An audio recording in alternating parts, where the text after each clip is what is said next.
বক্তব্য যদি দেয় যে আমার মা ফিরে আসতেছে, ওই পরকীয়া মাগি কখনোই বাংলার জমিনে ঠাঁই পাবে না।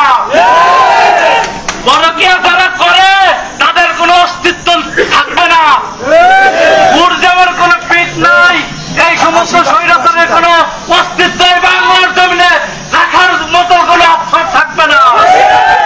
আপনারা দেখতেছেন যে 7ই নভেম্বর তারা ডাক দিয়েছে লকডাউন। আরে এখন কি করোনা আছে যে বাংলাদেশে এখন কি লকডাউন থাকবে? এই বাংলাদেশে যে সমস্ত লোকজন আপনারা এই লকডাউনে ডাক দিচ্ছেন, এই বাংলার জমিনে কখনো আর এই স্বৈরাচারের কোন পথ আমরা চাই এই স্বৈরাচার কখনো মাথা উঁচু করে দাঁড়াইতে পারবে না।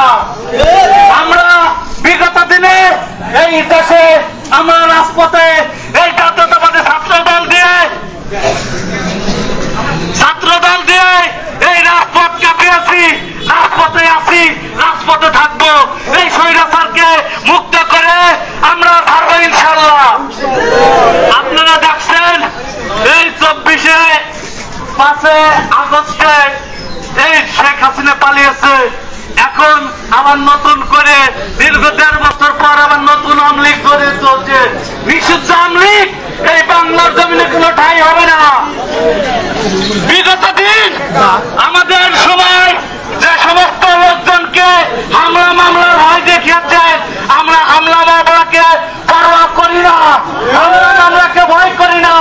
আমরা জিয়ার সৈনিক, যে জিয়া যে মাতা বেগম খালেদা জিয়া বাংলার জমিন থেকে, বাংলাদেশ থেকে সে একজন অপরশীল নেত্রী, বাংলাদেশ থেকে কখনো পালিয়ে যায় না।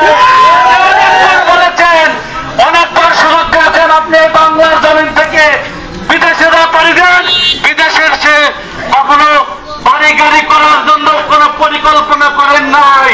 আমার মাতা দেশ মাত্রে বেগম খালেদা জিয়া এই বাংলার জমিনে দীর্ঘ 3 বার প্রধানমন্ত্রী এই